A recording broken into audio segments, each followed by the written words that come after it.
Golden State Media Concepts Baseball Podcast. We cover everything Major League, from spring training to the World Series. We've got your favorite club covered, from New York to Boston to LA. This is the Golden State Media Concepts Baseball Podcast.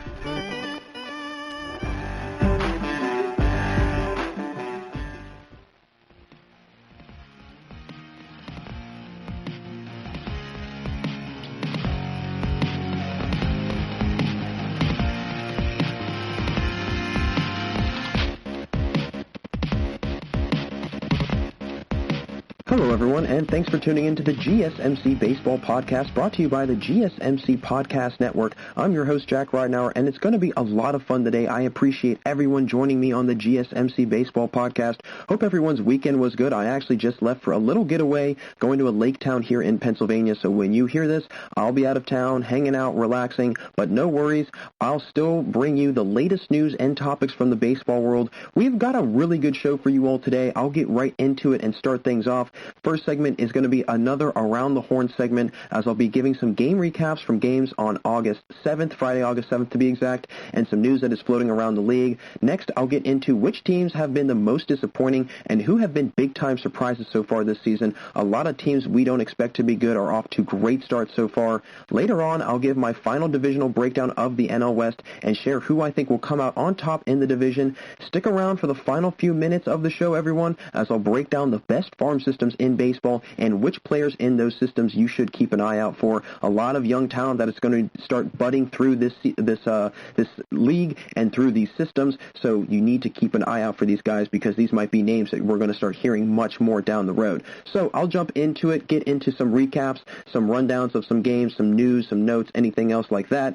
First game that I have to make mention of, because I could not believe the score when I saw it. I really genuinely did not believe it. First off, just because of the final score, but also because of the two teams who were playing. Orioles, Nationals, Baltimore wins 11-0.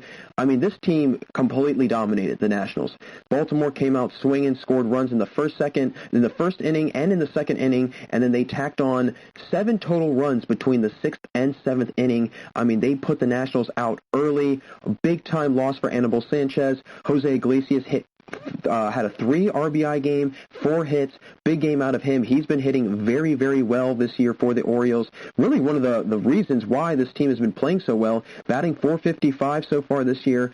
And, I mean, for a team that has really struggled in the past couple of years, this is a good sign. I mean, they're 6-7 so far. Nationals are 4-6, something you don't see very often, especially in the Baltimore, D.C. area, the Nationals being the worst team between the Orioles and the Nationals. I mean, again, they're in second place. The Orioles are, in a good spot right now, floating around second and third, fighting with the Rays right now in the AL East for that spot. And they're in a good spot. Again, they're in a good place right now. They could very well make a little bit of a move later on in the season if they can continue to play at the level that they've been playing. Really a very surprising team. I did not expect them to be playing this well at all. Hanser Alberto has been having a big year for the Orioles, also second baseman, 27-year-old, big-time righty, great hitter, batting .339 this year, 2 homers, 6 RBIs, 2 for 5 from the plate yesterday. Really good day for him. So, again, another guy like Iglesias that's been really carrying the load for this Orioles team. Next game, Yankees-Rays, 1-0 decision that found the Tampa Bay Rays coming out on top. Big-time win for them. Scored that lone run in the bottom of the 8th. So, again, a good sign from the Rays that even though they don't get things going early on in the game, they can close things out. And it's also a sign that the Yankees are not invincible. You can take down New York on a day that they're not hitting very well, and New York only had 2 hits the entire day. So that right there, again, is just showing you that this Yankees team, for as scary as it might look with LeMahieu, Judge, Stanton, Urshela, Gary Sanchez, even though that these are very big-time power-hitting guys, they can still struggle from the plate. And if you catch them on a bad day, then, that's what's going to happen for you. Austin Meadows for the Rays went 0 for 4. He's been struggling a little bit this year. Brandon Lowe went 0 for 3. He's batting .283, one of the higher averages on this Rays team, actually. So, again, good sign for the Rays that they were able to take down their rival in the AL East. But again, if they're not able to continue that type of play, and this is just seemed as basically a fluke for them, this might be a long year for the Rays. But I don't think that's going to happen. I think that they're deadlocked for second right now. But again, don't discount the Orioles. They're right on their heels, and this could be a down-to-the-wire finish between the Rays and the Orioles in the AL East come, Game 55, Game 60. Next game I have to make mention of because there was 30 total runs scored in this one. Tigers-Pirates, and the Tigers beat the Pirates 17-13 in 11 innings. Detroit tacked on 4 runs in the top of the 11. And again, this is a Pittsburgh team that is going to struggle. They've got a lot of guys in their lineup that are hitting sub-250. Cole Tucker, Kevin Newman, Josh Bell, Colin Moran, Brian Reynolds, and these are big-time power hitters. Josh Bell is an all-star.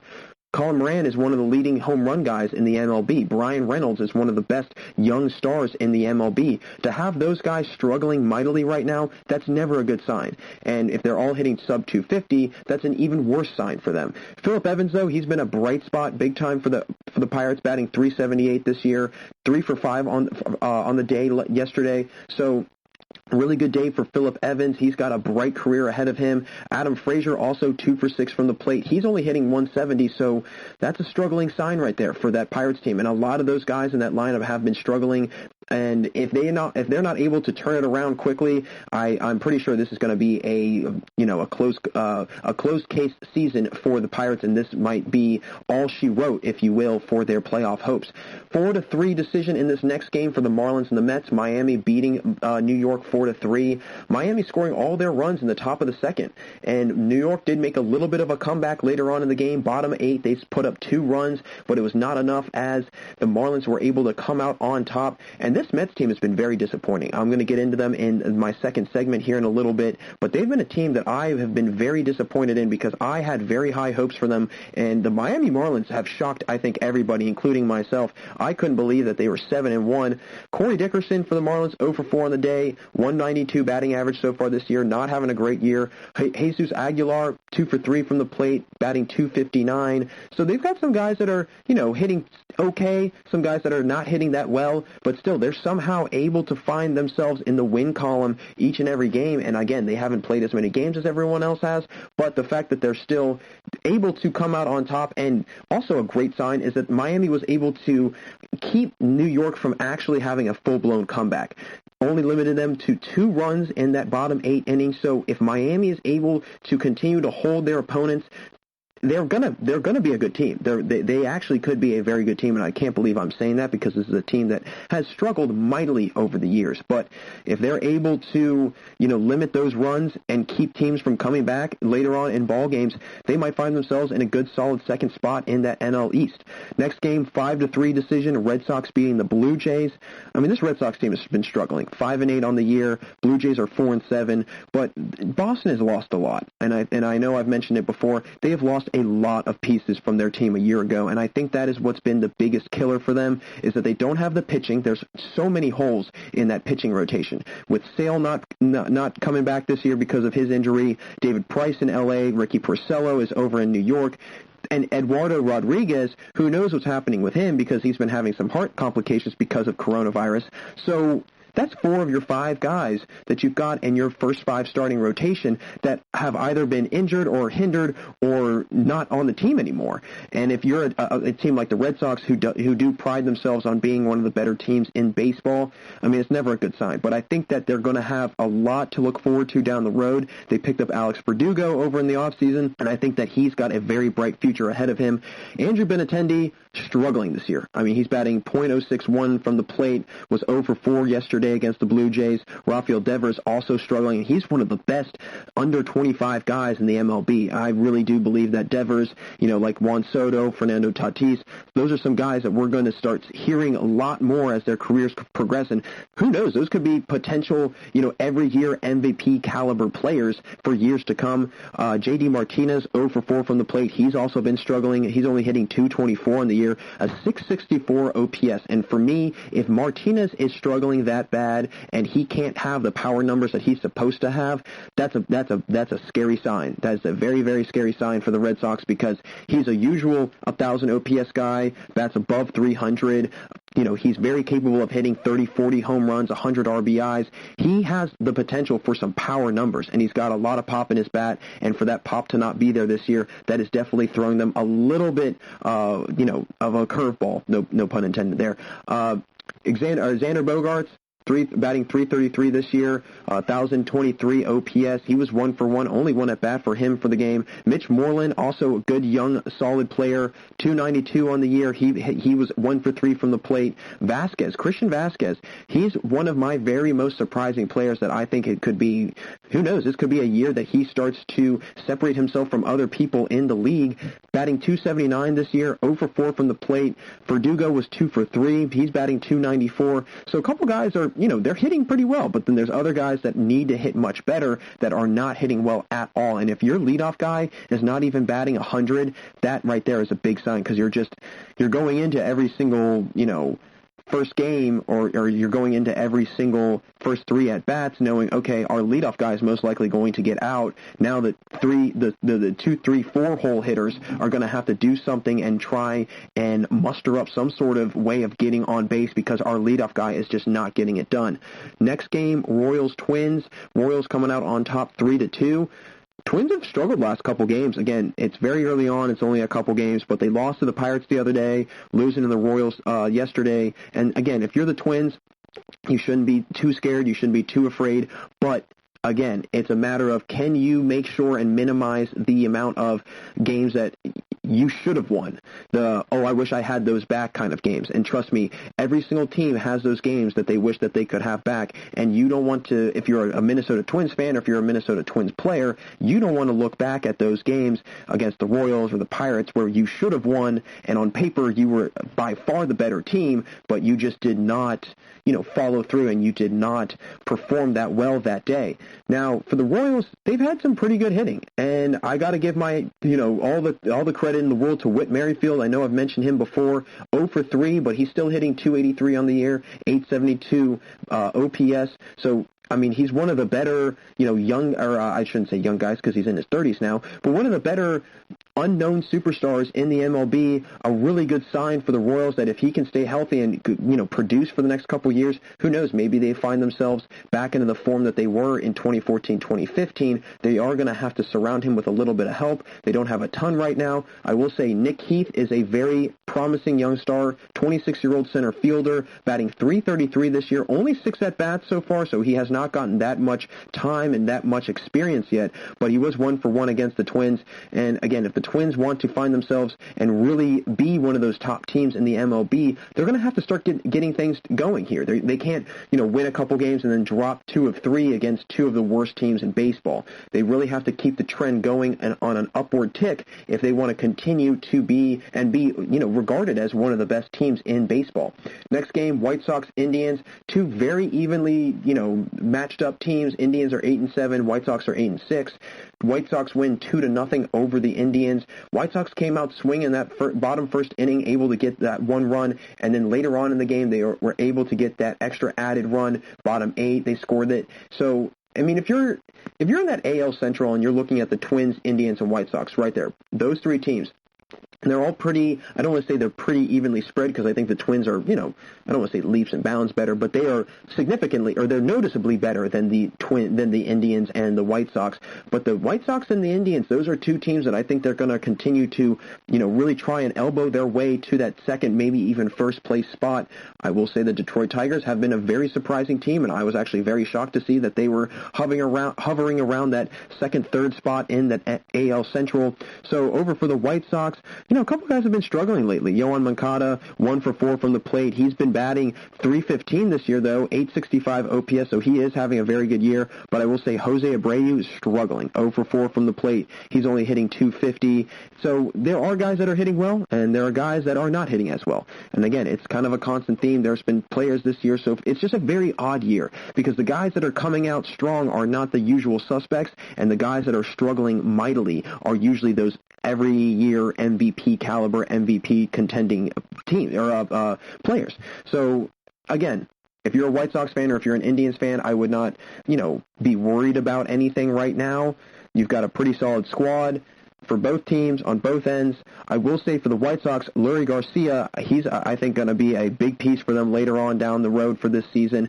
Center fielder, batting .319, a .904 OPS. So he's got a lot of pop in his bat as well. You mix him in with Moncada, and if Abreu can get things going here soon, you've got 3 solid power hitters in that lineup. Now, over for the Indians, Jose Ramirez is having a pretty solid year, batting .276, 4 home runs, 11 RBIs for him. He was 0 for 4 against the White Sox, so he struggled a little bit. But this could be, I don't want to say the start of a downfall for the Indians, but if they can't bounce back from this and if they can't, put together wins against other conference or division opponents, it's going to be a long year for them. And I don't want to I don't want to jump the gun on that, because I think that there's a lot of time left, and they do have a lot of young, very good stars like Shane Bieber. So could we start seeing a little bit of a change and a switch around for the Indians? Hopefully, because I do think that they could be a team that, everybody should watch for come playoff time. Next game, Rangers, Angels, 4-3 decision. Rangers coming out on top. Again, this Angels team is very disappointing. I mean, I am very, very disappointed in how, they've started off very slow. Mike Trout, he did have a big home run, and it was actually his birthday, so happy birthday to Mike Trout. 2 for 5 on the day. He's batting .317. He's been in and out with, being on paternity leave. There was a lot of stuff before the season started on whether or not he would be playing because his wife was pregnant. Shohei Ohtani, who's not really able to pitch right now because he's been having some issues in his arm. He was 0 for 4 from the plate, only hitting .147. So again, not a great sign that a guy that can get it done both on the mound and at the plate is struggling in both senses. Anthony Rendon, another guy that's struggling for them, batting .121 on the year. He was 0 for 3 from the plate. So they've got a lot of guys that are struggling. And like the, Indians, like the Nationals, like the Red Sox, these teams that are usually top-tier teams and really dominant teams. Now, the Indians, I would say, are the one exception of those couple teams I just mentioned because they're actually having a pretty good year. But teams like the Red Sox and the Nationals, they've got a ton of guys that are struggling. And I'm about to, the next game that I mentioned between these two teams, one of these teams, they've had a lot of guys struggling, and that's been the biggest thing, is they're not able to come out to strong starts, and as a result, they're setting themselves back, and they can't really make up any ground.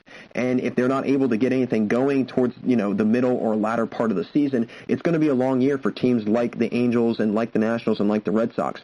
Next game, Athletics beating the Astros 3-2. This was a final in 13 innings, so again, another extra inning game. And I don't know about anyone out there, but I've got to say, overall, I really like the extra inning format. I think that it makes it very exciting. I think it makes it very interesting. And not to mention, a lot of people I've talked to who have, had any sort of remarks or comments about the extra inning rule have not been big fans of it because they say, well, the games are, it makes it easy for teams to score because you have no outs, a guy on second. I mean, that's virtually going to be a run. Well, as we've seen, there hasn't been many instances where there's just been a clear-cut final decision in 10 innings where a team scored right out of the gates, and they were, and honestly, if you think about it, if there's a guy on second and there's no outs, you should theoretically score more than just one run. And some of these teams aren't even able to score any runs in this situation. So it's proving that just because that there might be a little bit of an advantage for the team at bat in the extra innings does not mean that it automatically gives them a clear-cut win. They don't get that clear-cut W. So, again, we'll see how that rule continues on forward, but I think it's going to be a rule that'll stick around for a while because, for me, I love it, and it takes away from teams having 18, 19-inning games and extras and those games dragging out 4.5, 5 hours, and we all know that that's been a big problem for baseball in recent years. So Houston, again, like a team that, like I said before I got into their recap, I was going to mention because they have been struggling big time. I mean, they've got a lot of guys on their roster that have not been hitting well and usually are very good baseball players. Jose Altuve, one of them, Alex Bregman, another guy, both hitting under .230. I will say Michael Brantley is having a very big year, and I know I mentioned him in the last show that I did. He's really going to be an MVP caliber player, and I think that he could be an MVP contender potentially come, the middle to the latter part of the season. But nobody else on the team's doing anything, right? Nobody else on the team is really putting up any big numbers. If Altuve's hitting 190 and if Bregman's hitting 228, Yuli Gurriel is hitting 231, and he's usually a very, very good hitter. I will say, Carrera, he's been hitting much better. He's hitting 375. He had an okay day from the plate, was 1 for 4. But again, if you can't get Altuve to get going, if you can't get Alex Bregman to get going, it's going to be a really tough year for Houston, because this Oakland Athletics team, they are coming to play, and they're coming to play well, because they're 10-4 right now. I mean, first place in the AL West, having a really, really good season, and it's kind of shocking because some of these guys on their roster, as I look at it, they're not hitting great. They're not doing an incredible job. Semion's only hitting 190. He was 2 for 7 from the plate, but still, he's a guy that's a 30-plus home run guy and who was hitting 292 last year, and now he's hitting, right around the Mendoza line. Ramon Laureano, he's been hitting well, 292 on the year. He's been having a pretty solid season, a young guy who I think could be really good for years to come. Matt Olson's only hitting 170. Matt Chapman's only hitting 211. And right there, in your first 4 batters in that order, Semien, Laureano, Olson, and Chapman, 3 of the 4 of those guys have proved that they can be 30-plus home run guys, and they can hit close to or over 100 RBIs. And if you got out of those first 4 guys, and I'm looking at their box score right now, really, I mean, Semien had a good day, but he's still hitting 190, and Chapman had a pretty good day. He was 2 for 6, but he's still hitting 211. Olson having an 0 for 5 performance cannot happen, and these are big power hitters. Semien only has a 454 OPS. That is, again, a big-time red flag if you're the Athletics. So they have been playing well. They have started off very strong, but it's going to be a matter of can they keep that going, and can they keep, this strong play rolling through the rest of the year with these guys that are all struggling. And these guys are going to have to start picking it up. If they want to find themselves, and I mean, lucky for them, the Astros have been struggling. The Angels have been struggling. The Mariners have been okay. They've been all right. They haven't been great. So I think it's just kind of a luck of the draw for the Athletics, and it just happens to be they're in a good spot right now because the other teams in their conference or in their division have not been playing well. So we'll see what they'll do later on moving forward in the season. Next game, Padres D-backs. Padres coming out on top 3-0. And I know I mentioned that the D-backs would be a team that would really benefit from this second place finish where you can still make the playoffs if you're in the second place of the division. They have not lived up to that either. I think that they've been somewhat disappointing, not as disappointing as the New York Mets have been, but I still think that they've been pretty disappointing. 5-9 on the year, and let me tell you what, San Diego is off to a very, very solid start. Fernando Tatis is leading the way, batting .291. He's having a really good year. But over for the Diamondbacks, I mean, they still have some guys that are hitting very well. Both Ketel Marte's hitting .321, and Starling Marte's hitting .349. So they've got guys that are having good pop in the lineup, and I mean, it's the problem if you've got, a 4 or 5 hole hitter, somebody that's, like Eduardo Escobar, who's not producing at that, 5 spot, that 4 spot. And he's supposed to be a big power guy. He's supposed to be driving in a whole lot of runs, especially in that position in the lineup, and he's not getting it done. Batting .173 this year. David Peralta, he's hitting okay. He's hitting .267, only a 758 OPS. It's going to be a matter of can the Diamondbacks turn things around? Very similar to how I've been mentioning some of these other teams, the Astros. Can they start to turn things around and get things going? And if they're not going to be able to, it's going to be a really long year for them. Next game, Rockies-Mariners, 8-4 decision. Rockies are off to a hot start. I mean, they are doing really, really well, coming out on top of the Mariners. So could we see a potential playoff situation where Colorado is finding themselves in the NLDS and who knows, even further? Maybe. We have no idea. I mean, it's a little bit early on, but I mean, Trevor Story's been hitting okay. He's hitting .265. Charlie Blackman. And let me tell you all something about Charlie Blackman. I know I mentioned him as one of my MVP contenders and one of my MVP candidates. Blackman's hitting .423. And they all talked about before the season started, could somebody hit .400 or higher? Yes, I genuinely believe that now because Charlie Blackman has put together a string of games that have been very, very eye-opening. And if he's still hitting .423, this first 2 weeks, this 2.5, 3 weeks of the season, whatever you want to call it, that's a great sign if you're the Rockies, because a lot of guys, they started out really, really hot, and then they fizzled out very quickly. Kind of those, typical first couple games, you're having a really good start, and then all of a sudden you kind of plateau or, have a little bit of a downward trend because things start happening in the season, you're not playing as well as you thought you were, and guys start getting more and more at bats. And if you get into any sort of slump, really, like we can see now with Chapman on the Athletics and Semien on the Athletics, if you get into any sort of slump, it's really hard to get yourself out of it. So Charlie Blackman's having a very strong start, and he's continuing that momentum. He could very well not only win the MVP, but he could also hit 400, which would be pretty monumental. Now, last game, a rivalry game, Giants-Dodgers. Dodgers coming out on top 7-2. Big win for the LA Dodgers. Giants have not been that bad, but the Dodgers, again, I mean, they're right there with the Rockies, and I think it's going to be a neck-and-neck finish between the Rockies and the Dodgers. I think it's going to be a really interesting final games of the season, because who knows, we could have a situation where a couple teams have you can't even do they're not doing games right now because you're not looking at the standings based off how many games behind a team is or how many games ahead a team is. It's more so winning percentage. But this could be a down to the wire finish for both these teams, and it could come down to the final two games or the final weekend series, whatever you want to call it. Especially if how well the Rockies and the Dodgers have been playing, and it also has given LA a little bit of competition in that division, mixed in with the fact that the Padres are right behind them, nipping at their heels.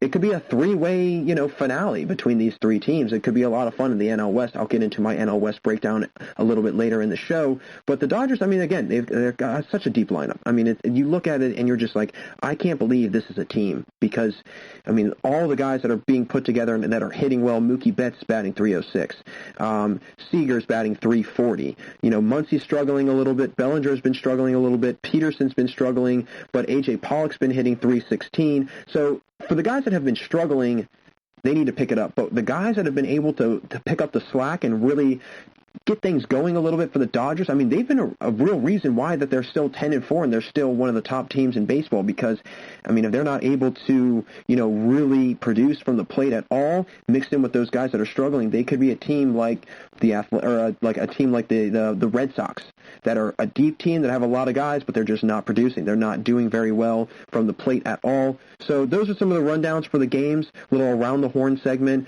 Braves and Phillies was postponed, and the Cardinals and Cubs were also postponed. Cardinals was postponed because of all the COVID-19 testing that's been going on. And again, hopefully we can minimize the amount of testing that has been, or the amount of positive tests that have been going on because I think we all are in agreement that we just want baseball to continue, as smoothly as possible. A little update on some of the MLB's, COVID-19 results. There's been many cases, or I shouldn't say many cases. There's been many tests being done, not that many cases. Out of the 13,043 samples that were, tested in this past week, 13 of them came back positive, so just about 0.1%. So again, not a very high percentage, but it just takes that one team to have an outbreak, and then about 3 other teams are affected by it. 7 positives were players, and 6 were staff members. And for the last 7 days, there was no new positive tests. So if guys can continue to follow protocols and keep doing what they're supposed to be doing and being responsible, there should be no issues. There should be no problems. But again, that always seems to be, a little bit of a far-fetched idea because if you don't have a commissioner like Rob Manfred's not coming down on teams and making them really regulate who's coming and going out of the locker rooms and what they're doing outside of baseball, these teams are kind of left to do the regulating themselves, and we can see right here 2 teams have already had outbreaks and they haven't really done a great job at regulating it. So we'll see what happens. I'm hoping that there won't be any more issues, but there was some big games, a couple extra inning games, a couple down to the wire games. Again, it's going to be a lot of fun this baseball season as long as things continue to stay positive and just keep on, trending forward. Then I think that we're going to have a pretty solid season. So folks, that's going to close it out for our first segment today. Thanks so much for listening, but don't go anywhere after the break. I'll be back discussing which teams have been the biggest disappointments and which teams have been the most surprising so far this year. Don't go anywhere, folks. We'll be right back here on the GSMC Baseball Podcast. This is your ultimate stop for everything sports.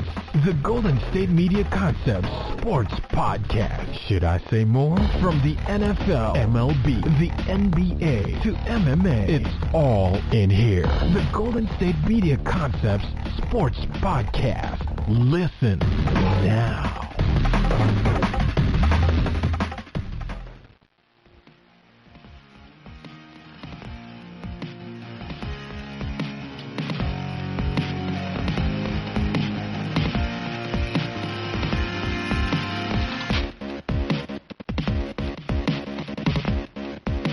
Welcome back, everyone, to the GSMC Baseball Podcast. Jack Ridenour still here with you, and segment 1 was centered around recaps from games on August 7th. I did my Around the Horn segment, just going around the league, giving all the the score updates from August 7th, any sort of stat updates for players, and how guys have been doing lately. A couple COVID-19 updates as well, some of the recent testing, just going around the league, talking about, again, who's been hitting well and who hasn't, and so on and so forth. Don't go anywhere, folks, because after this segment and later on in the show, I'll share which farm systems are the best in baseball right now and who has the potential to build for the future. I want to now discuss which teams have been the most disappointing and which have been the most surprising. There have been a lot of shocking teams this year, but also some teams that have been huge letdowns as well. So I'll start and I'll give my most surprising teams thus far first, and then I'll get into my most disappointing teams. First team that I got to say I have to tip my hat off to, they've been playing much better than they did last year. And let me tell you what, way better than they did last year. And that's the Baltimore Orioles. I know I mentioned them in the first segment, talked about how well they've been playing lately. They also are coming off a big 11-0 win over the Nationals. This is a team that a year ago they finished with the worst record in baseball, by far. They were absolutely awful. They were 54-108 last year in 2019. They were terrible. Actually, I should say they were second to worst because the Detroit Tigers had 47 wins last year. So they were 54-108. They did improve 7 games from an atrocious 2018 season where they were 47-115. But again, they're second place right now in the AL East. They're hovering around that second to third spot right now because the Rays and them are deadlocked right now. They're both 6-7. The Yankees are the clear-cut first place team. Red Sox and Blue Jays are kind of out of it. So right now, the Orioles are looking like a team that could very well make a little bit of noise come middle of the season, come part of later August, early September, that have that could hit and perform very well. They're currently tied for 4th in the MLB right now in team batting average with a .252 batting average. Again, that's very shocking because this is a team that does not usually hit very well. And personally, for me, I was impressed with how well they hit yesterday against the Nationals, putting up 11 runs. That's huge. Jose Iglesias, again, like I mentioned him, he's having a really, really good year. A couple other guys that are having great years. Nunez has got 5 homers already. Alberto's got 2 home runs. Ruiz has got 3 home runs. Some of these guys have been hitting the ball very, very well. And to have, Alberto hitting the way that he's been hitting through 56 at-bats. Again, it's not like it's a guy that's only got 5 or 6 at-bats under his belt and he's just gotten lucky through the first couple of them. He's actually hitting very, very well. 2 home runs, 6 RBIs for him so far.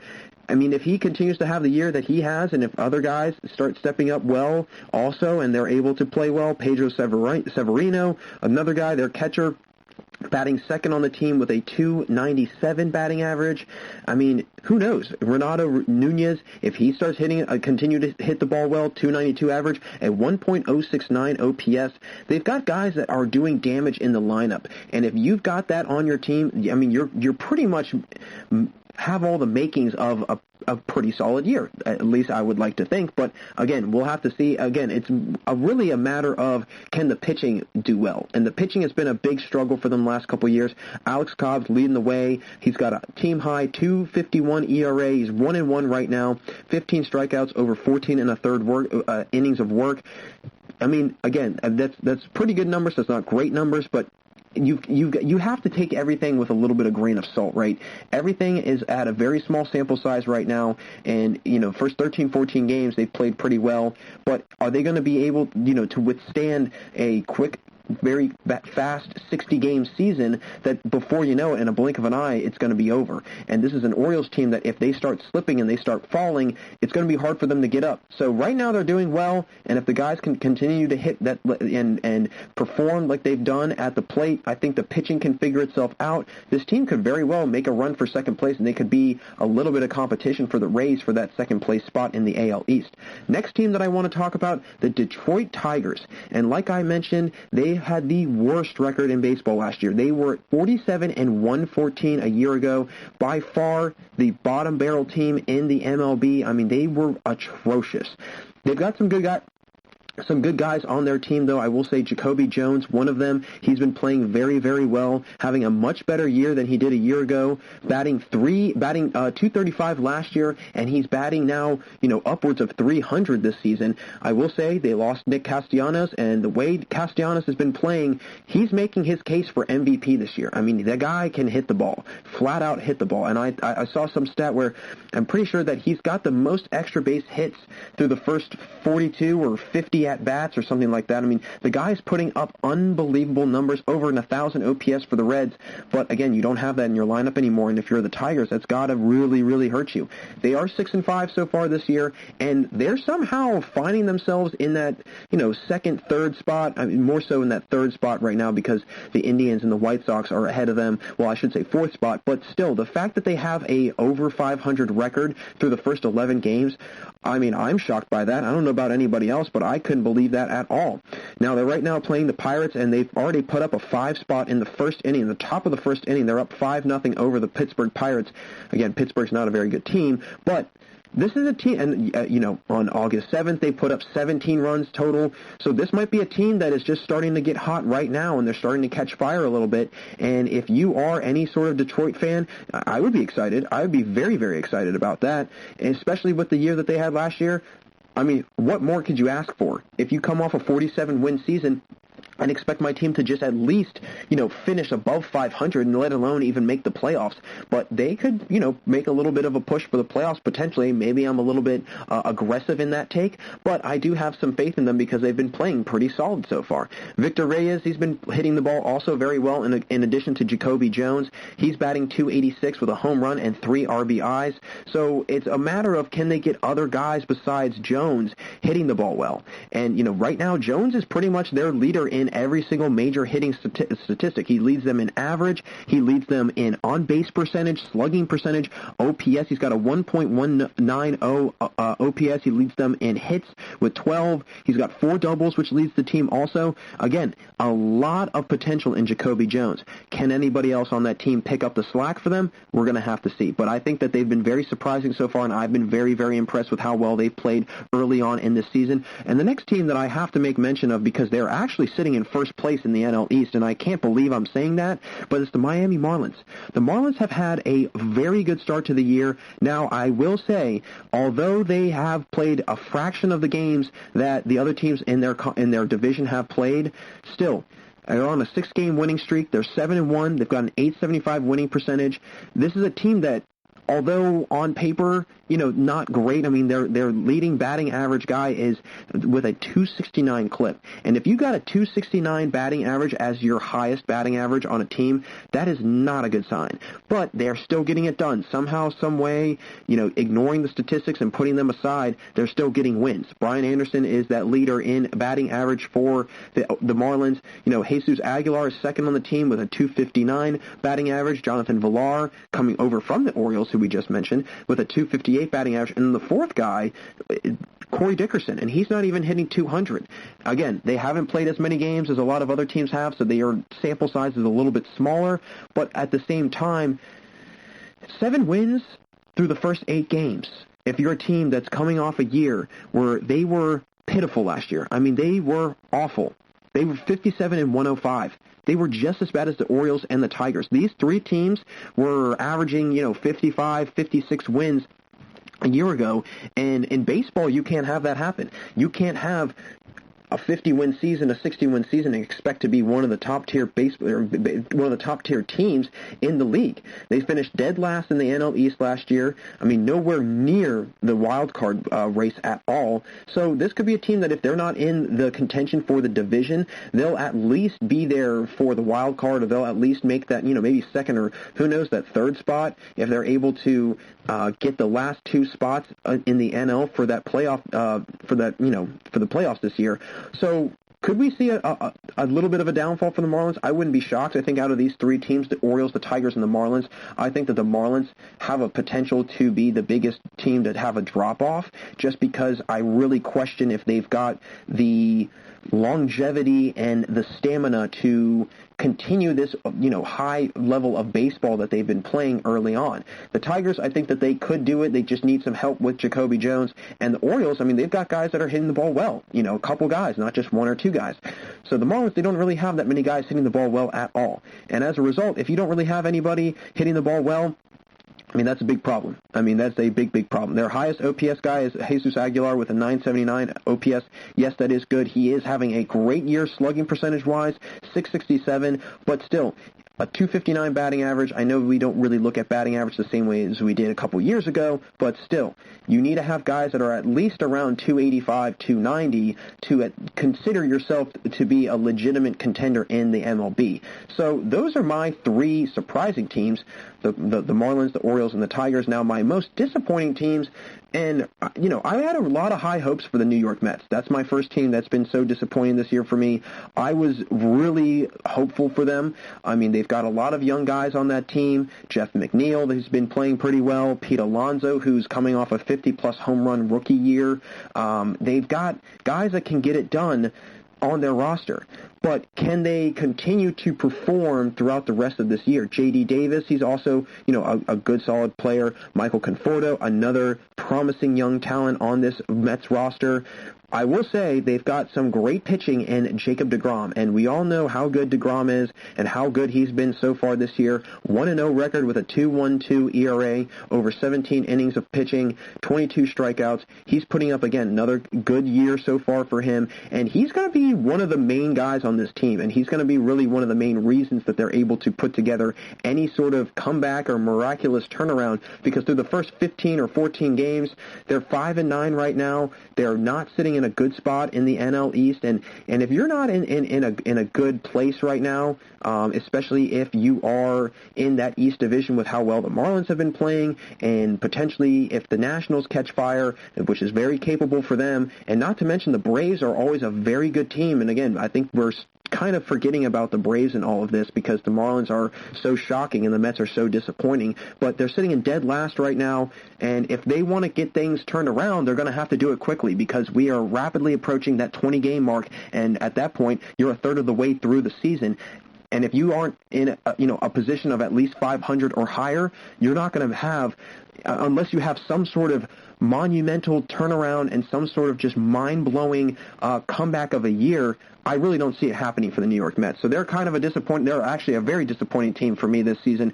My next team, and I think that they're disappointing not because of how they've been performing, but for the performance that they put together with all of the off-season and all of the,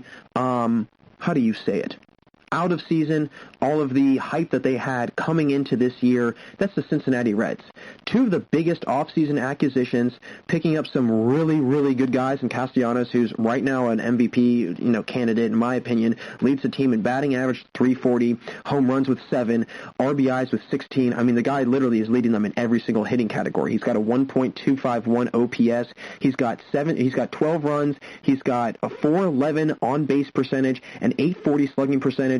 He's doing it all, and he's really carrying the team and putting them on his back. And it's unfortunate because they had another big offseason pickup in Mike Moustakas, but he has not been playing that well. And, well, I shouldn't say that because he has been playing well. He's just been injured the last couple games, and as a result, that's really affected them because nobody else really in their lineup is hitting that well.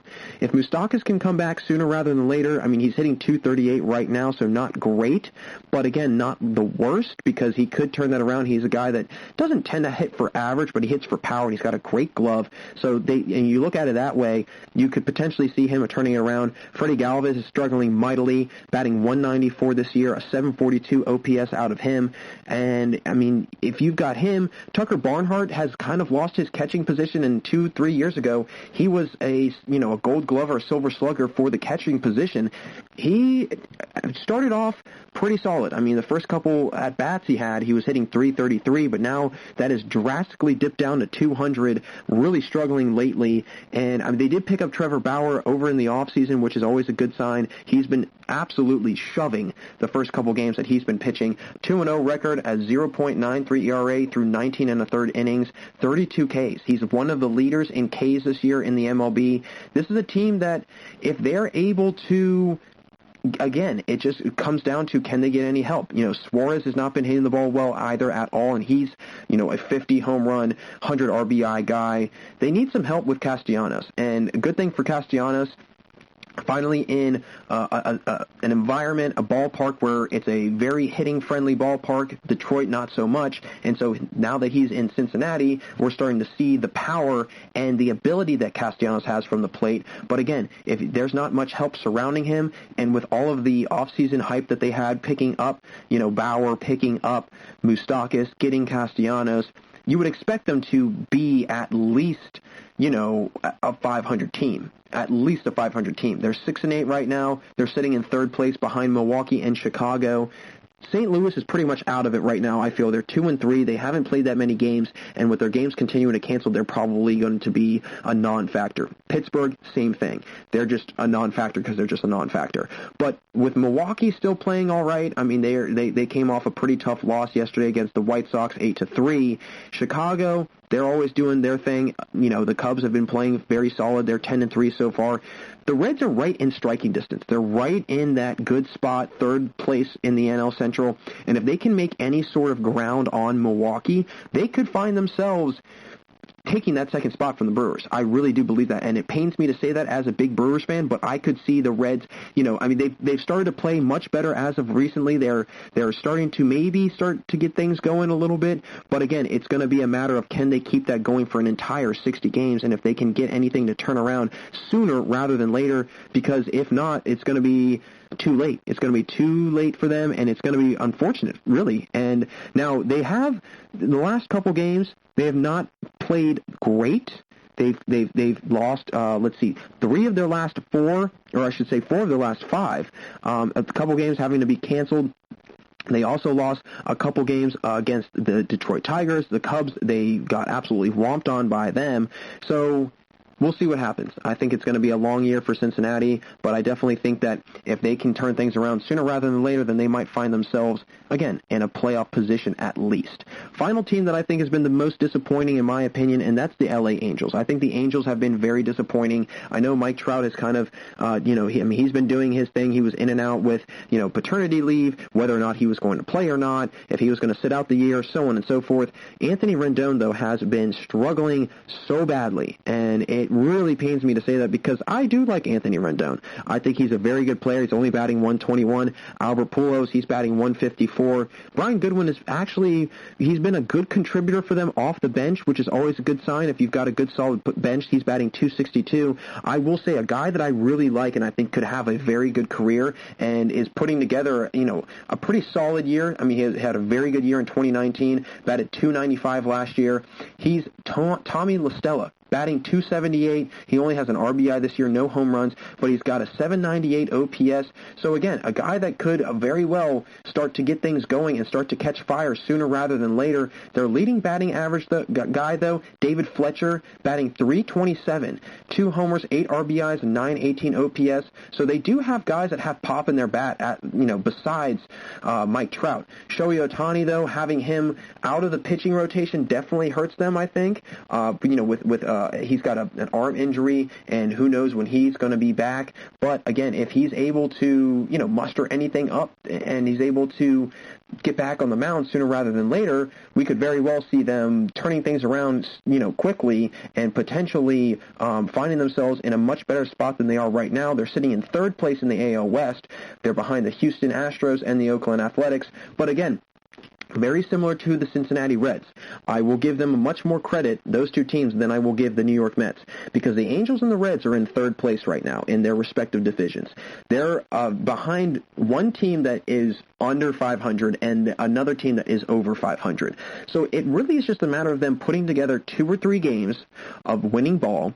If they can make sure that those other teams ahead of them lose, if the Brewers in the NL Central are able to get a couple losses against and the Reds are able to bounce back and they're able to make some ground up on the Brewers, and if the Astros continue to struggle, they've lost their last 3, the Angels could very well get things turned around and possibly find themselves in that second place spot and pushing the Astros to third, which would be, I can't believe I'm saying it, but kind of wild. I mean, especially with how good the Astros have been, going to the World Series a couple times, winning the World Series, a very good team, although they did get in a lot of trouble. And, personally, I think that they were cheating, and it was obvious, and it was very apparent, and they did come back that they were cheating. But still, a very good team with a lot of power and a lot of potential. If they slip to that third spot, it's going to be all LA Angels, and they're going to find themselves in a really, really good position because they'll only have to worry about the Athletics, and they'll be in the playoffs most likely. So those are my 6 teams that I think are, disappointing and surprising. Most disappointing being the Mets, the Reds, and the Angels, and the most surprising being the Orioles, Tigers, and Marlins. Who knows, though? This could be a totally different scenario in about 2 weeks. These teams could be very flipped. The Mets could go on a 5-game winning streak and get things rolling. The Reds could do the same thing. The Orioles could start, slipping. I honestly think that the Orioles have the best chance, or the Marlins have the best chance of slipping. And I think that the Reds have the best chance of turning things around if they can get guys to hit as well as Castellanos has been hitting. It's great that Bauer has been pitching as well as he's been pitching. They've got Sonny Gray, who's a great pitcher too. I'm a big fan of him. So they have a good shot of turning things around. I will say, though, the Marlins, I think that they're going to probably slip up at some point. When, I don't know, but I don't think that this 7-1 kind of start for them is going to last the entire year. So that'll close it out here for us in our second segment, but don't go anywhere because coming up, I'll get into my breakdown of the NL West and share who I think can thrive in the division and come out on top at the end of the year and who's going to have a harder time keeping up with their divisional rivals. Stay right there, folks. We'll be right back here on the GSMC Baseball Podcast. Tired of searching the vast jungle of podcasts? Now listen close and hear this out. There's a podcast network that covers just about everything that you've been searching. Hey! The Golden State Media Concepts Podcast Network is here. Nothing less than a podcast bliss with endless hours of podcast coverage. From news, sports, music, fashion, cooking, entertainment, fantasy, football, and so much more. So stop lurking around and go straight out to the Golden State Media Concepts Podcast Network. Guaranteed to fill that podcast itch. Whatever it may be, visit us at www.gsmcpodcast.com. Follow us on Facebook and Twitter, and download us on iTunes, SoundCloud, and Google Play.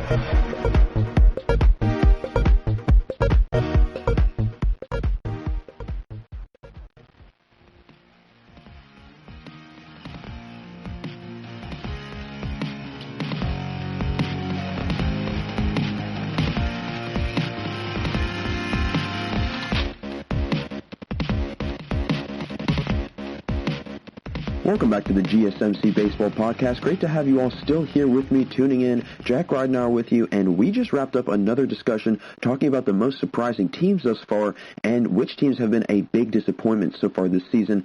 As usual, I want to get into another divisional breakdown. Since last week I covered the AL West, now I want to get into the final divisional breakdown, the NL West, which I think it will be a really fun division to watch. This is going to be a really good division, mainly because the Padres are going to have a little bit of the Dodgers are going to have a little competition with the Padres and also with the Rockies playing much better this year as well. So I'll get right into it and rank down from 1 through 5 who I think is going to finish atop the leaderboard and who's going to finish in the basement of the division. First team, obviously, I think the LA Dodgers. I think they're going to finish first in the NL West. Although they are trailing the Rockies in the division, I think that their depth is going to be too much for the West, and they aren't many teams that can go 1 through 9 in the lineup with almost every guy able to hit either for power or can get on base. I will say Cody Bellinger has been struggling, and having your superstar slugger, it's never a good sign when he's struggling, and it's never a good sign when he can't get the bat on the ball. He's hitting sub 200 right now, not a good percentage for Cody Bellinger, and especially if you're a Dodgers fan, you never want to have that happen. Now, I will say Corey Seager has picked up the slack big time, hitting .340 early on. Mookie Betts also has been a very nice addition and has really adjusted well to the new role in the Dodgers lineup. This is a team that a year ago they had a disappointing finish, losing to the Nationals in the NLDS, and they want their revenge. They've been to the World Series 2 of the last 3 years, losing in both, and they want to turn that around and make their way back into that spot, especially with how they lost to the Astros and everything that came out about that series and that World Series a couple years ago.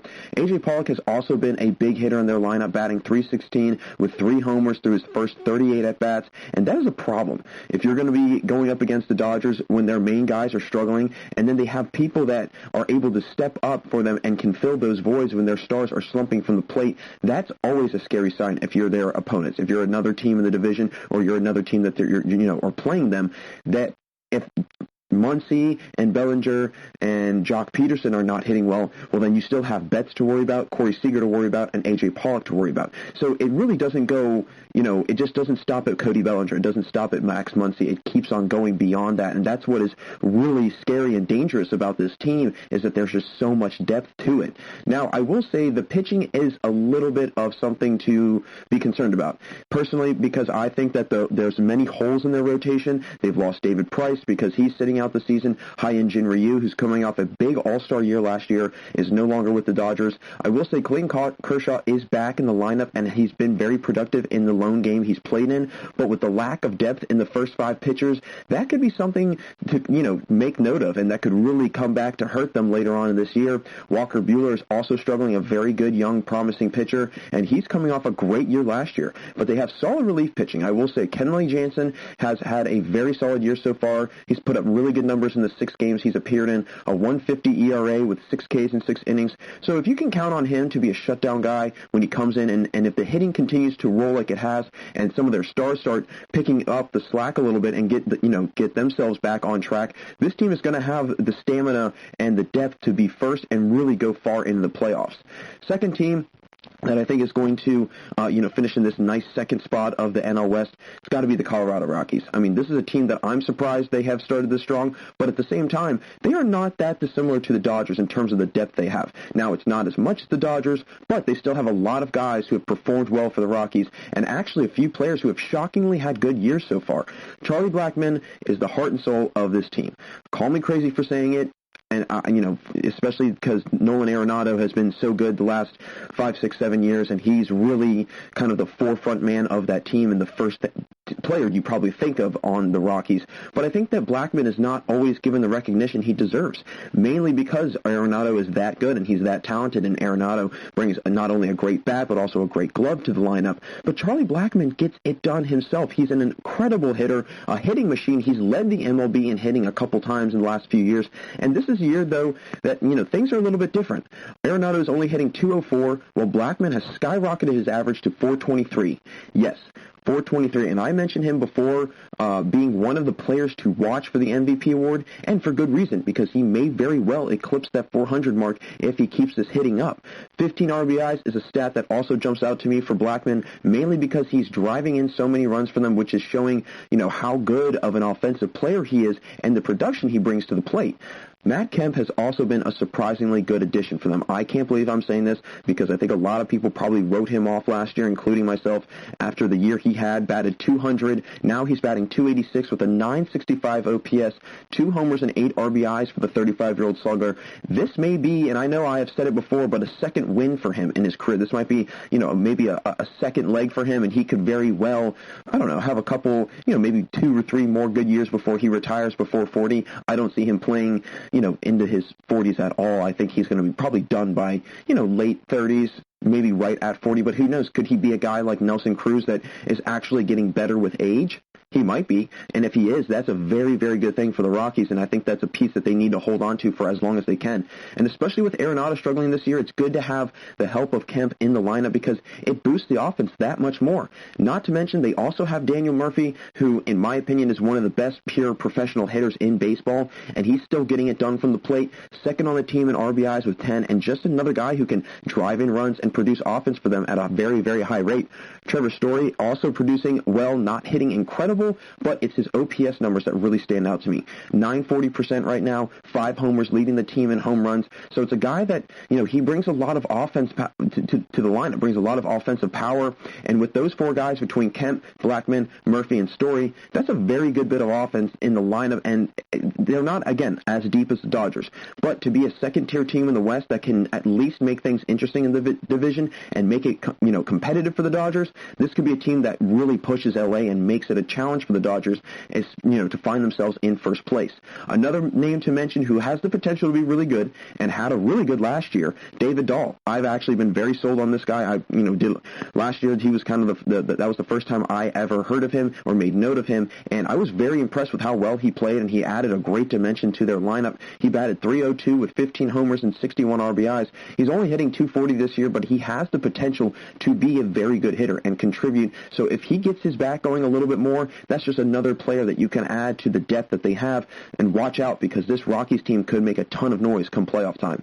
Next team, probably going to finish in third, but I could also see them making a race for second place, in all honesty. I mean, they're that good, and they started off that well, and quite frankly, they've actually been, I don't want to say a surprise, because I think people knew that they were going to be good eventually, but I think that this year, I don't think anyone saw it coming, and that's the San Diego Padres.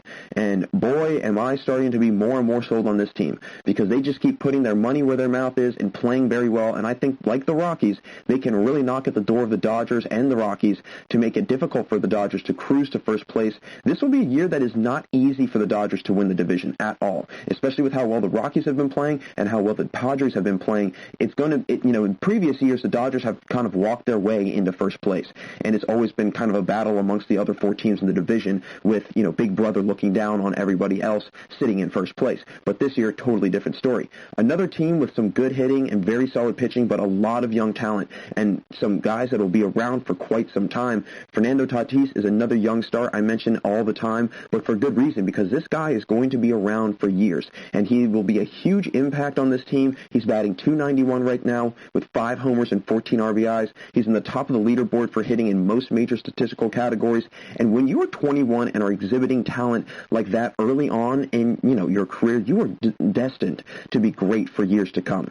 Another guy that I've mentioned before, Trent Grisham, very, very good baseball player, only batting .255, but again, batting average is not looked at like it was 10 years ago. His OPS numbers are impressive, batting .946 and with a .569 slugging percentage, a big power guy, third in the team in extra base hits, and with Manny Machado really having a hard time from the plate this year, it's good to see that young guys like Tatis and Grisham have stepped up and started to carry the load for the Padres. The pitching has been a very, very strong point for them as well. Drew Pomeranz has been shoving and holding opponents to a .053 batting average in 7 games of work. Chris Paddock has also been pitching incredibly well, and he's another very good young player in the making, 24, 25-year-old pitcher. He's got a lot of upside to him, and in 3 starts this year, he's 2-0 with a 2.65 ERA over his 17 innings he has pitched, and this has really helped out the hitting. Even though that hasn't been a big issue, the pitching has just added to the hitting. Zach Davies has also pitched very well for them, a 2.87 ERA in his 3 starts with 13 Ks.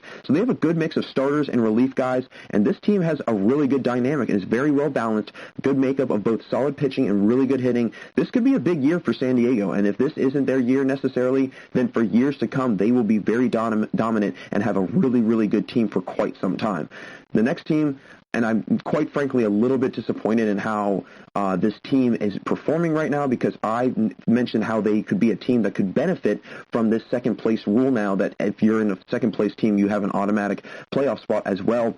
That's the Arizona Diamondbacks. I mean, this is a team that, and like I said, I mentioned that they would be a very perfect second-place candidate and take advantage of that new rule this year, but they have disappointed again, and they have really fell below expectations for me. I will say, both Martes are hitting well. Starling Marte is hitting .362 with a .464 on base percentage, drawing a lot of walks and doing a great job on getting on base. Ketel Marte is hitting .317, but Ketel does not have the power numbers that Starling has, and it's very apparent. But he's still contributing to the offense and bringing a lot of production. Leads the team in total bases, so doing a good job in generating all of that extra just getting on base and putting himself into scoring position, so guys like Starling Marte can drive him in, guys like Stephen Voigt can drive him in, those big power guys on this team and in this lineup. He's got 26 total bases this year, which leads the team. So again, Ketel Marte had a great year last year, and really Starling Marte has had a very, very good last few years. He's been with the Pirates. He's struggled a little bit, but I mean, you cannot discount Starling Marte. He's a very good baseball player. When he wants to play and when he wants to try, he is I think, one of the better, power hitters in terms of outfielders in the NL. He does a really nice job. He's got a lot of pop in his bat, and it's just a matter of him, A, caring, and B, being patient at the plate, because when he does both of those, he can be a very dangerous player. But again, two other guys to make note of, very, very good power numbers, but not great, batting average. But again, we don't look at batting average the same way we did a couple years ago. Stephen Voigt, 556 slugging percentage and an 841 OPS. He doesn't draw a lot of walks, though, and that is kind of a concerning thing. Only a 286 on-base percentage, so a noticeable drop-off for him in terms of those numbers.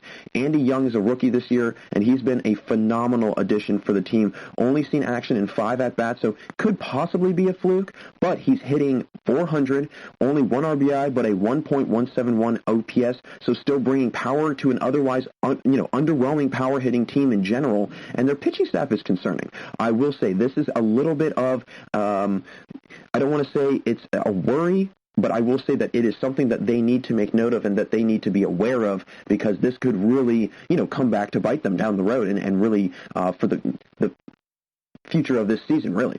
Their pitching staff is concerning. Like I mentioned, Madison Bumgarner has a 7.04 ERA through his first 3 starts, 0-2 so far. He's given up a hit per inning on average through his first 15 1/3 innings of work. They have 2 guys with sub-3 ERAs in their first 5 starting pitching. Zach Gallen and Merrill Kelly. Kelly with a team rotation high 2.29 ERA, but after that, Robbie Ray has a 9.45 ERA. And I know I mentioned Robbie Ray a couple episodes ago because I feel like he's a very solid 3rd, 4th guy option. When you get when you get past Madison Bumgarner and you get past Gallen, you still have to worry about Robbie Ray. He's not, you can't forget about him because right down the road, you're staring him in the face and you're saying, oh man, he's the next guy we got to deal with. And he can be a very good pitcher. He can be a very, very productive pitcher. But this year, not so much. Having a 9.45 ERA as a 4th, slot receiver or a 4th slot starter, never good. I don't know why I went with football there. I guess I'm just thinking of football now because football is approaching. But anyways, having that high of an ERA for a starter in that position, never a good sign. Luke Weaver is another guy in that top 5 rotation that's having a, I don't even want to say, a bad year. It's a horrendous year. 12.19 ERA. So the rotation is glaringly struggling through their first few starts, and this is a big part of why they have struggled. You can't have a starting pitcher, 1 through 5, doesn't matter, with a 12.19 ERA and a number 1 option with a 7.04 ERA that is supposed to be your ace. That is not good, and that's not great bookending of the rotation to have. I will say the guys in between, Gallen and Kelly, that is a good sign. That is a promising sign, but if they're the only 2 pieces of it, you still have to worry about 3 other guys potentially giving up loads of runs in their starts and when they come out on the mound. Arizona has a lot of, to fix, and they need, and I think what they need to do right now is they really need to focus first and foremost on the pitching. I think the hitting can take care of itself, but I think that their pitching, especially their starting pitching, needs to be addressed immediately. I will say their relief, and in particular their closer, Archie Bradley, not too bad across the board. Bradley has only 1 blown save this year and in his closing position, and with the solid outings from Junior Guerrera and Taylor Clark, they, again, like other struggling teams in the league, have one aspect that isn't as bad, doesn't need as much work, but it's the 2 other aspects of the game that they struggle in. In Arizona's case, the relief isn't terrible, but their hitting struggles a little bit, not as much, but also the starting pitching, and that is a big concern, I think, if you're a Diamondbacks fan, of how that pitching is going to do and how that pitching is going to hold opponents to as minimal of runs as possible, and especially when you've got Madison Bumgarner. Madison Bumgarner is supposed to be one of the top-tier pitchers in the NL and the MLB. I mean, he's had an unbelievable career, he's had an unbelievable last few years, and I know he's not getting any younger, but at the same time, I mean, having him come over, a huge addition for the team, not producing like he should be, over a 7 ERA, that's never a good sign for, again, somebody that is supposed to be your ace. Team that's going to probably come in last place and finish in the basement, I personally think, San Francisco Giants. I mean, they are 7-9 though right now. They're only a few percentage points ahead of the Diamondbacks, and the Diamondbacks are right now in the basement of the division, but I think it's going to take one minor miscue for the Giants for them to slip slip all the way to the bottom of the division. I will say Mike Yastrzemski is making a good case for one of the better hitters in the league and doesn't get much notoriety, I feel, mainly because of the Giants not being as dominant of a team, and at least that's what I think personally. He isn't a name that you hear every day and all the time, but he's putting up great numbers, 679 slugging percentage, which is an astronomically high percentage, 10 RBIs, 4 home runs. He brings a big bat in the lineup, but also Donovan Solano, who's driven in 14 runs this year so far with a .462 batting average. Again, another guy very similar to Charlie Blackman. Doesn't have a whole lot of home runs, but he drives in a ton of runs.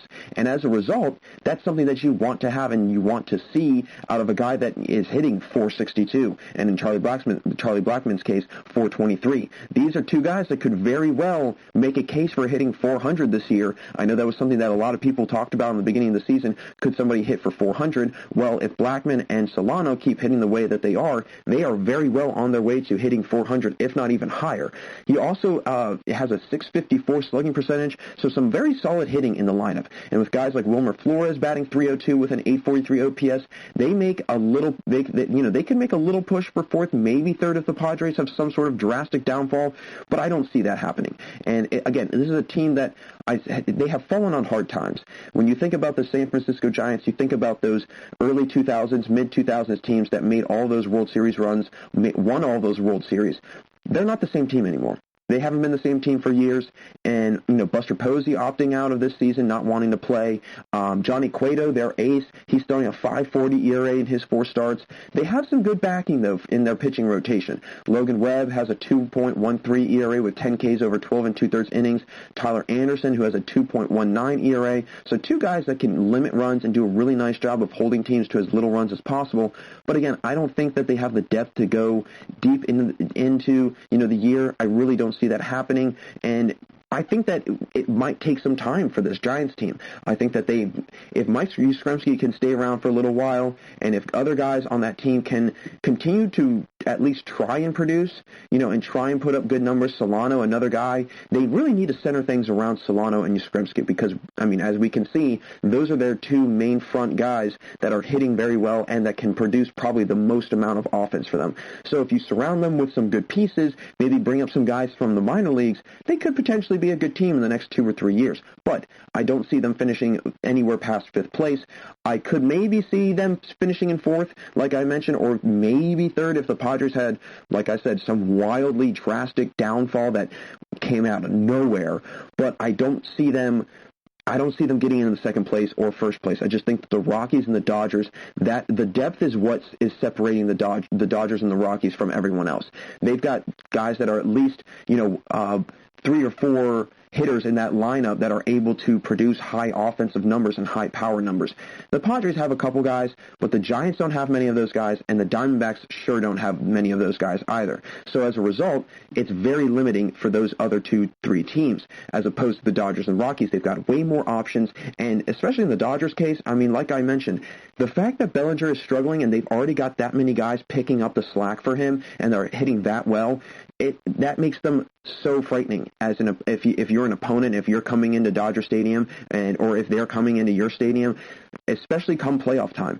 And again, this is a team the Dodgers are going to be a team that are going to be hungry. They want to win, and they want their revenge, especially on the Astros. They want to prove everybody that they can win the World Series, that they can go back to that same, situation, that same scenario that they were in a couple years ago, and they can win because they feel that they got cheated, and they did get cheated. And so as a result, now they want to prove themselves, and they want to come out swinging and really, make a run and a deep run into the playoffs and into the World Series. So that is my NL West breakdown and prediction. It's going to be a lot of moving around and shifting atop the division with San Diego, LA, and Colorado. I think there'll be a lot of switching and shifting amongst those 3 teams, mainly San Diego and Colorado, and I think LA is probably going to stay right up there. But, again, right now Colorado is in 1st place in the league and LA isn't, so we could see Colorado come in first. But again, I think Colorado is the only team that has a legitimate shot of taking down LA for that first spot. But we'll see what happens ultimately this year. It's going to be a lot of fun. I'm really excited to see how this division turns out and pans out towards the end of the season. So that'll wrap it up here for our third segment. Thanks for sticking around and tuning in to the GSMC Baseball Podcast, part of the GSMC Podcasting Network. We're going to take a quick break here, folks, but don't change that channel. We've got a fantastic final segment for you, as I'll be sharing which are my top farm systems in the major leagues, and which farm systems I think could have a big-time beneficial outturn for them, for their organizations, and who could produce the best talent, and some names to also mention and to remember for years to come. Stick around, folks. Don't go anywhere. We'll be right back here on the GSMC Baseball Podcast. Want to know the latest in soccer? Then listen to the Golden State Media Concepts Soccer Podcast. From MLS, the World Cup, and the Premier League, we've got you covered. The latest updates, the hottest matches, and news on the league's top players. It's the Golden State Media Concepts Soccer Podcast. David Beckham scores the goal to take England all the way to the World Cup final. Listen now.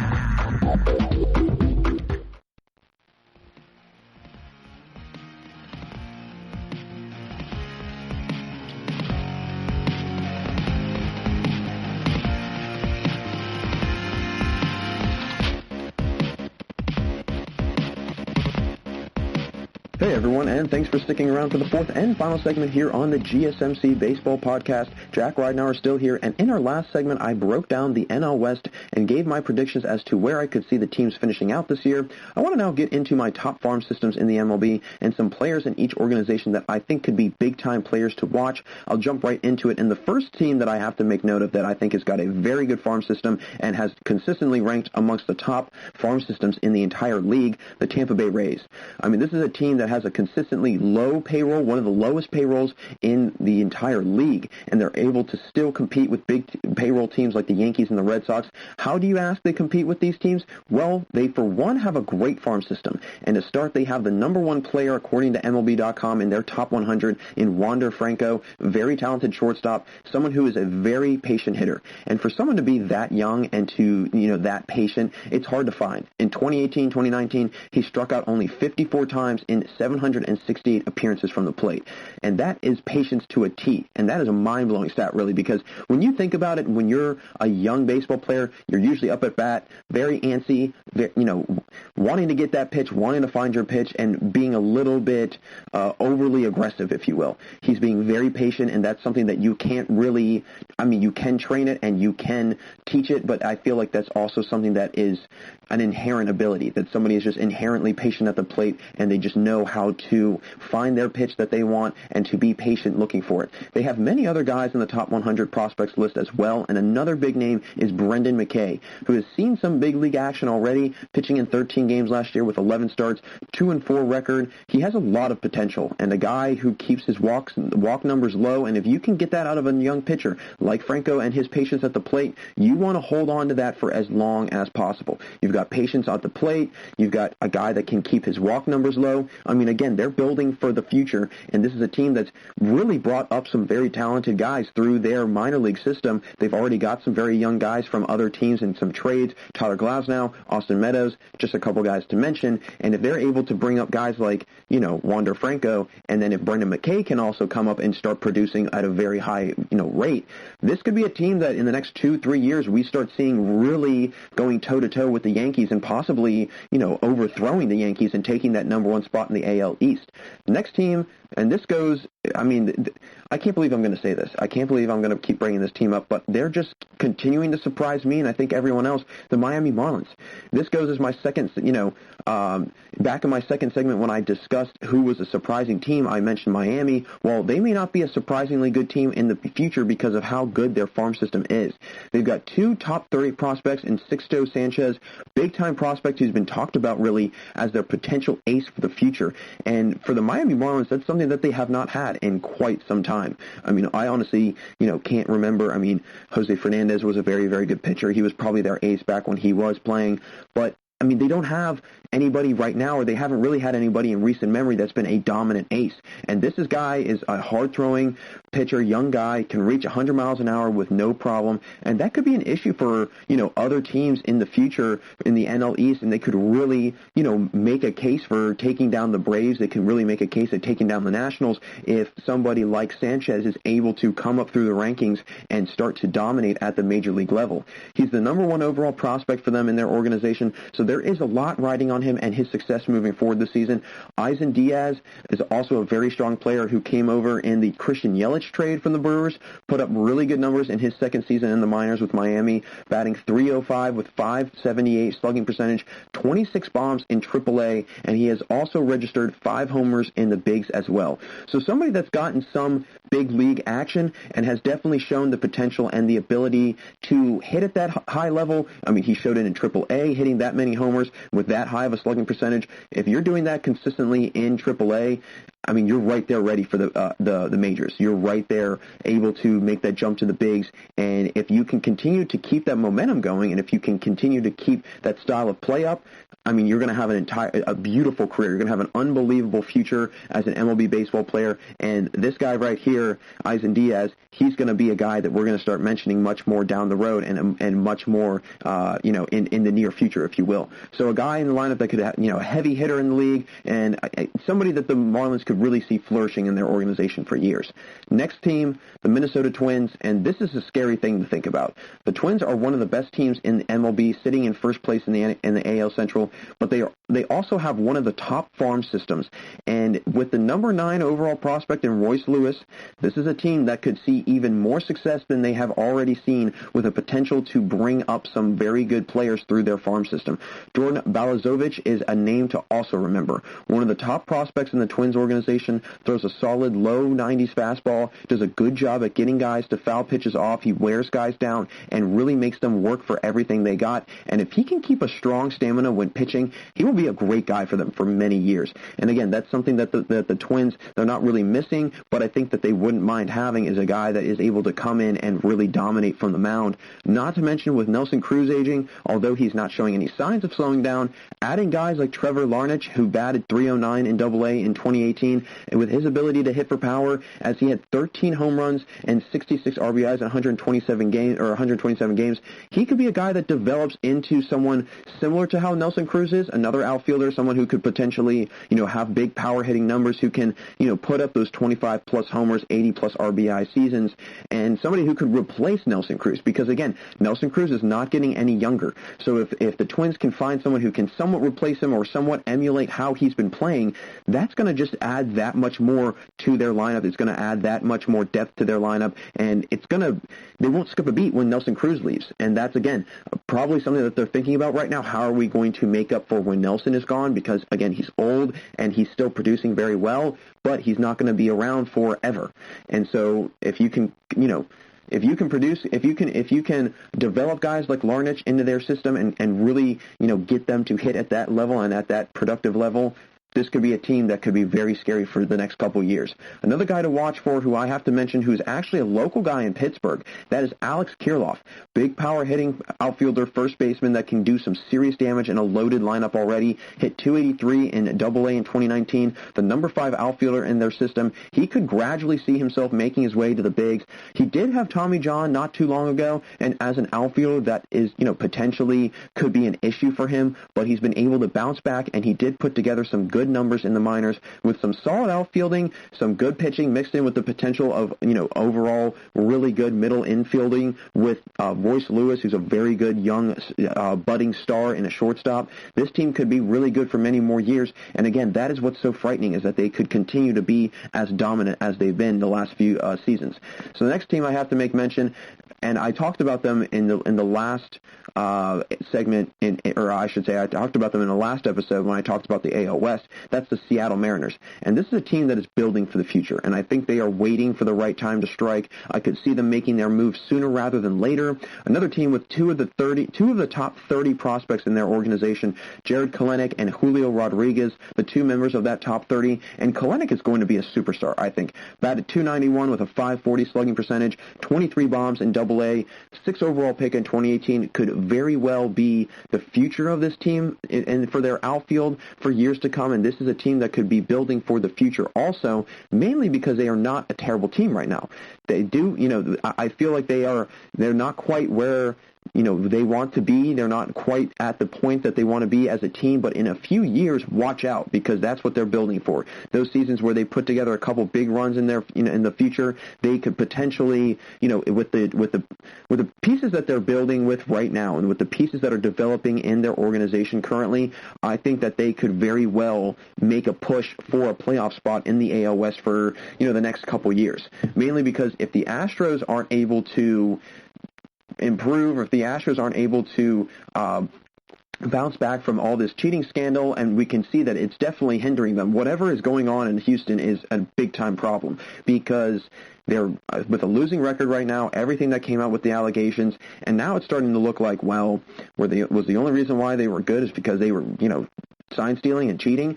We don't know. They might be, and it might be the case. And if so, then that means that it's just really going to be the Athletics sitting atop that AL West. And I think that the A's have, and I'm going to get to the A's in a little bit here, but I think that the A's have a lot of potential and a lot of talent, and that they could actually find themselves being the top team in the AL West. But don't count the Seattle Mariners out, because I also think that they could be, a very exciting team. I think it could be a big year in Seattle this year, and I think that in the future, Seattle could be one of the, best teams in the AL West, and really one of the top teams in the AL in general.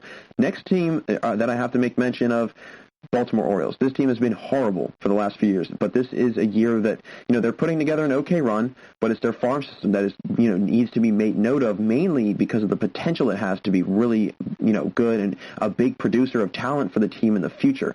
Two pitchers on the rise in the organization to mention, Grayson Rodriguez and D.L. Hall. Two first-round draft picks, Rodriguez in 2018, Hall in 2017, and also former number one overall selection, Adley Rutschman, who could be their catcher for the future. Rodriguez is a bright star in the making. As the former number one overall pick, he was named the Jim Palmer Minor League Co-Pitcher of the Year and the South Atlantic League's most outstanding Major League prospect, and all for good reason. 129 Ks with a 2.68 ERA, holds team's batting average to 171. He was nearly untouchable in the Class A affiliate in Delmarva. Rutschman brings a lot with him to the plate, can hit, and he can hit for power. He's got a great arm as a catcher, and for the Orioles, this could be, a great piece for them to add. A good solid catcher, someone that they haven't had since Matt Wieters, really, and this would be a big addition for them. Hall is another future, big-time arm in their rotation or bullpen for the Orioles.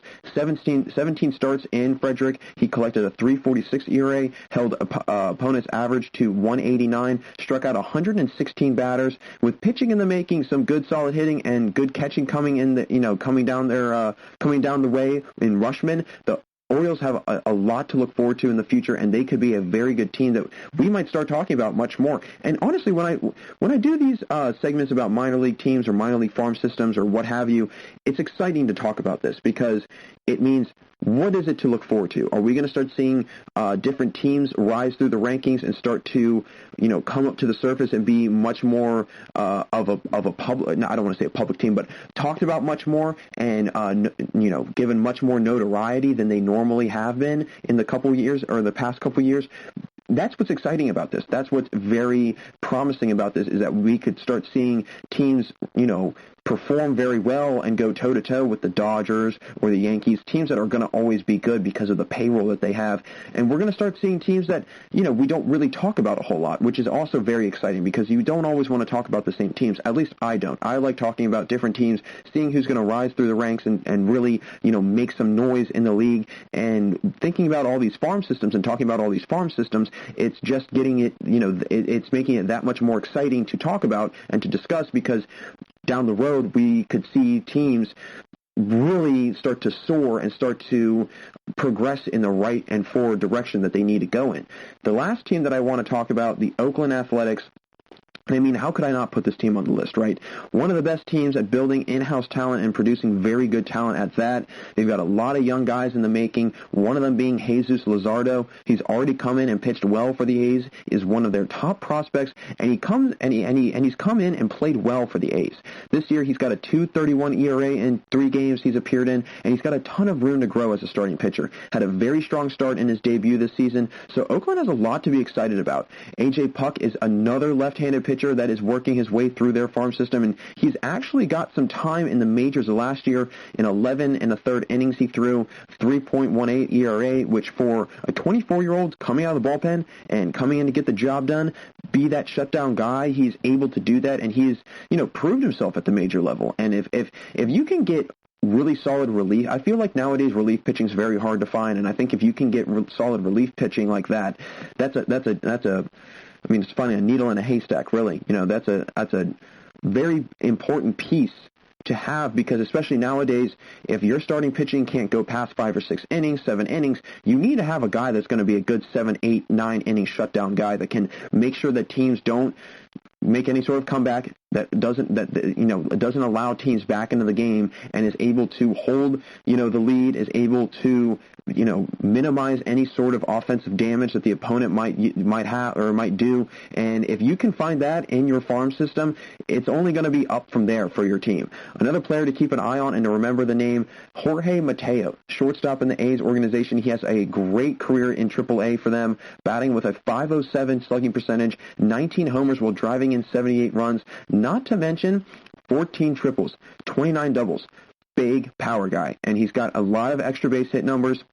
And to have that much pop in a bat at that young of age, again, the sky is the limit for this guy, and he could be a big name in the future with the power numbers he's able to put up in AAA. This is a team that, like the Twins, they're already good, and now we are just seeing them start to make it to the surface, really, and really fulfill their full potential, I feel. And they're building for the future, and if they can hold on to some of the pieces they have now and mix them in with the young talent that they have coming up through the farm system, let me tell you what, this may be the team we start hearing about even more for years to come, and they could do a lot of damage. They can make a huge impact, and if the A's are able to develop this talent, and if Luzardo can stay healthy, I mean, he's had a little bit of couple health issues with some surgery, with some arm surgery. I'm not quite sure if it was Tommy John, but I know that he's had some arm issues in the past that he's come off of. If he can stay healthy, and if Puck can stay healthy, and if Jorge Mateo turns out to be the player that he, has the potential to be, this could be a team that is going to dethrone the Astros, that could knock off everybody in the West and could sit atop the leaderboard by themselves and really create some separation between them and other teams in their division. So these are my best minor league farm systems that I think are going to produce the best players and really set themselves up for the future. I'm excited to see how these prospects turn out, mainly because I could see some of these players really rising up and becoming stars in the league for many years down the road. And if you're any sort of a baseball player, if you're any sort of a baseball fan, then you're going to be excited for this. You're going to be excited for these teams. You're going to be excited to potentially see these players in action. And I know for me, as a big baseball fan, I'm very excited to see what the future holds for these teams, and also I'm very excited to see what will occur with these players and how they will develop in years to come. So that'll wrap it up for us here today on the GSMC Baseball Podcast. It was great having you all tune in. I'm really excited to keep bringing you anything and everything baseball related. And now, again, a couple weeks into the season, a lot to look forward to. Things start to, pick up a little bit here in the next couple weeks. And soon enough, folks, we're going to be in the playoffs. And I don't know about anybody else, but I am getting very geared up and getting very excited for some playoff baseball. And I've told many people this in the past, and some people can disagree with me, some people can agree with me. I think that playoff baseball is, next to playoff hockey, probably the most exciting playoff sport. I will say I love playoff basketball. As a huge basketball guy, massive basketball guy, I do love my playoff basketball. But at the same time, as also a huge baseball guy, I personally think that playoff baseball is just so much more exhilarating sometimes, because you got that bottom nine feeling, well, in this case, not so much this year, but, fans waving the towels or whatever, everybody on their feet, full count, what's going to happen, guy on second, whatever. Those monumental, build-up moments in playoff baseball, there's nothing quite like it. And I will say playoff hockey is really great, but, I'm a huge playoff baseball guy, and I tell people all the time, don't discount playoff baseball because it's a great watch.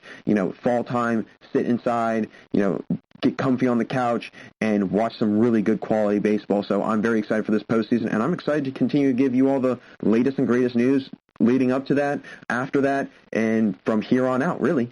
So thank you again for listening to the GSMC Baseball Podcast, brought to you by the GSMC Podcast Network. I'd like to also ask that you please remember to subscribe to the show and write a nice little review for us. It really helps us out, and we're able to improve, get better. We're looking to always become better journalists, broadcasters, podcasters, and we just want to be give the best news and give the best information out to you all in the greatest fashion. So anything that you have to share, please feel free. Let us know what we can do to improve, and we're always looking for ways that we can get better.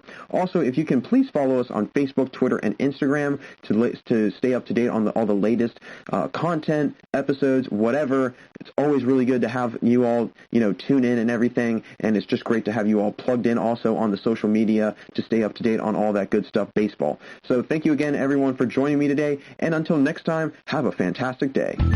You've been listening to the Golden State Media Concepts Baseball Podcast, part of the Golden State Media Concepts Podcast Network. You can find this show and others like it at www.gsmcpodcast.com. Download our podcast on iTunes, Stitcher, SoundCloud, and Google Play. Just type in GSMC to find all the shows from the Golden State Media Concepts Podcast Network. From movies to music, from sports to entertainment, and even weird news. You can also follow us on Twitter and on Facebook.